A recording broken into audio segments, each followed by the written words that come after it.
Oxbridge Academy, Marcélle speaking. How can I help you?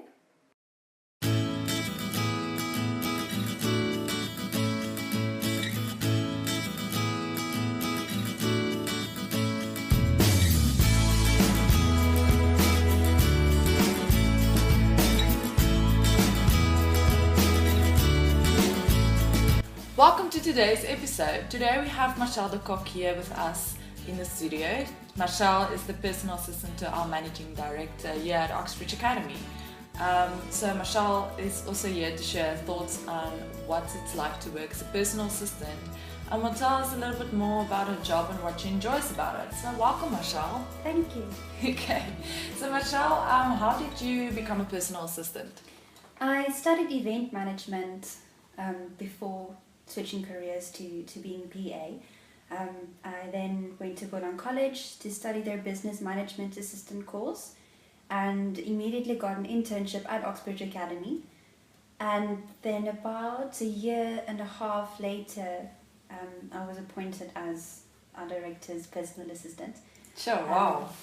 I was offered the position, which I was very excited about. Can you imagine? And then it's been about 3 years, 3 years. And I love it. I really love it. It's what I wanted to do. Yes. I love the admin. It's different every day, but we'll get to that. Yes, part. we'll get to that questions just now. But I was offered the position. I got an internship initially in the registrations department. Okay. And then moved to the sales call center where I did quality control. And then I was offered the position as PA. So even though I didn't initially get the job I wanted, Yes. I was able to prove myself and then move to the position that I initially. Wow, Marcélle, well, that is wonderful, and I'm sure you're going to be such an inspiration for others. And my next question to you would be, what advice would you give someone who started a career as a personal assistant? Well, if you're going into being a PA because you think it's an easy job, it's not. The picture that they paint about the boss's secretary sitting by the desk painting her nails, it's a lie. No, we all know that. That's not how you're going to spend your days. It's a lot of hard work. I'm often asked to find information for him that I don't even know what he's talking about at that point. But then it's important for you to have a good working relationship with the people around him. Yes, that is very or important. Or her, if you have. Yes. If you have a lady boss. So that would be my first point of advice. Okay, wonderful. Build a good relationship with the people around your director. If you have their respect, trust and cooperation, then it will make your job easier. And only then will you be able to really be a resource to your director. Oh, wonderful. That makes 100% sense. And then, Marcélle, what do you enjoy most about what you do? Everything. Everything. Wow. Everything. That's amazing. It's different every day. I learn new things every day. There are some basics, keeping a schedule. Part of it also is making coffee for meetings. Yes. But because your director doesn't have a set job description, it's his or her responsibility to make sure that the entire company works. So they will work in different things every day, which means that you will get to do with different parts of the company every day. Well, that makes it sort of interesting. It does. It really does. It's not just a desk job, really. It's so interesting. And even though you don't nearly work on management level, you work with the people on management level. Yeah. So you learn so much from them about management techniques and treating people and the company itself. It's just so interesting. I've often heard that people joke that the PA can take over the company one day. It's not true. It really is not true. You might know a lot about the company, but I love it. Okay. It's so interesting. Well, that is wonderful. And then my next question to you are, what are some of the challenges that you have to deal with? Sure. You work with high levels of confidentiality. You have to be able to maintain that level of confidentiality, and it's not always easy. You're not always told that something should be kept a secret or Yes. should not be spoken about. You have to make those judgment calls yourself. And you have to know your directors well enough to know what they would see as confidential. Yes. You hear things in the office and you have to be able to maintain that level of trust. Also, to not become cocky. Okay, I understand. Sometimes that can happen. Yes. If you're especially the managing director's PA, it is an important job. Yes. But it's not the important job. You're not there I'm not there to keep people away from him, to be a gatekeeper. Yeah, like a guard. No, not at all. I'm Yeah. supposed to be a doorway.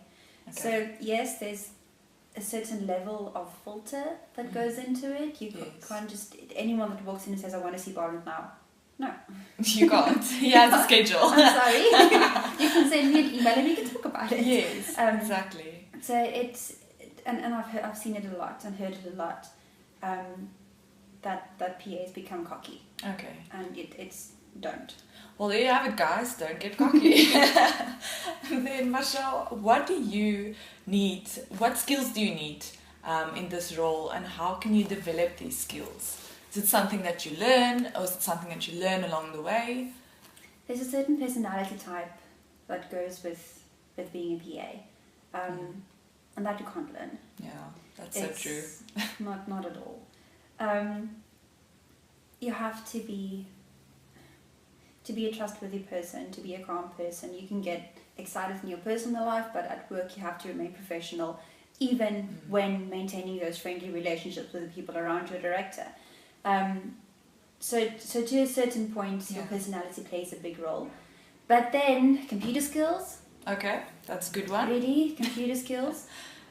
If your director asks you to quickly find this and this and this and that for him on your company system, you have to know how to find it. Yeah, multitasking, eh? Sure. Definitely, that's another skill, Yeah. being able to multitask. Yes. You would be busy with your regular daily emails, and then he would quickly ask 7 things from you, and then you have to remember and carry on, and then quickly get it.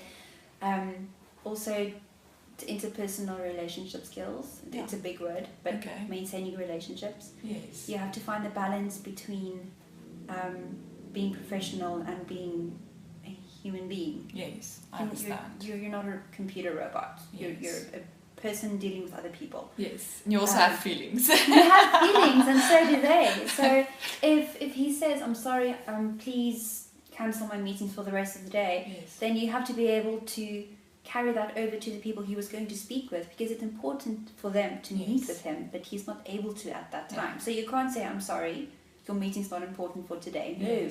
You have to be able to communicate that well. To also make them feel special. Absolutely. Yeah. To not make them feel as waste. Yes. So most of those skills you can learn. There are courses that you can attend on professional relationships, on computer skills, on maintaining trust and building it, and so there's a lot that you can learn, but there's a lot of intuition that goes into it as well, and I struggle with it still sometimes. You have to be able to read your director. It's not always easy. Yeah, that's true. And maybe he has a bad day or a good day, and how to treat him in that day. Absolutely. And the people around you, that also makes sense. Absolutely. No, definitely.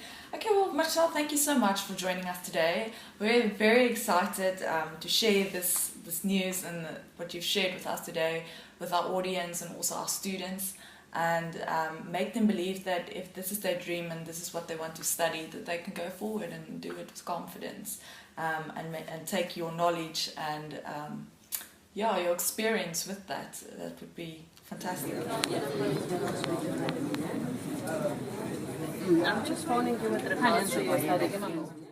In our next episode, we'll be speaking to one of our student support representatives, and we'll find out what advice they have for our students. So until next time.